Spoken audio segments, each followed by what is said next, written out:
สบายดีทุกคนมื้อนี้บ่าวสมบัติก็ได้มาส่งตู้วางนาฬิกาเนาะพี่น้องเนาะงามๆส่งที่โลวิสันระยองสวยงามพี่น้องเอ้ย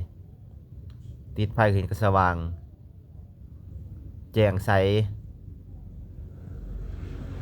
เอานาฬิกาไปวางใส่ก็งามอีกงามอีหลีพี่น้องเอ้ยถ้าลูกค้าสนใจร้านตั้งอยู่สายสี่พุทธมณฑลสายสี่ซอยกระทุ่มร่ม19จังหวัดนครปฐมอำเภอสามพรานงามเนาะพี่น้องเนาะเบิ่งมุมใดก็งามตู้มุมเป็นบานเปิดไพ่ในตู้ก็คือไพ่ LED 90แสงขาว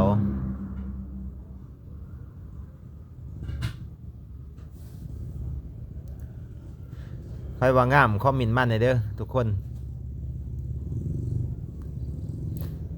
อันนี้ก็คือเคาน์เตอร์ที่เขานั่งคิดเงินดังสอมนาฬิกาเนาะพี่น้องเนาะเป็นลิตรสักข้างลุมก็เป็นบ้านเรือนเก็บของ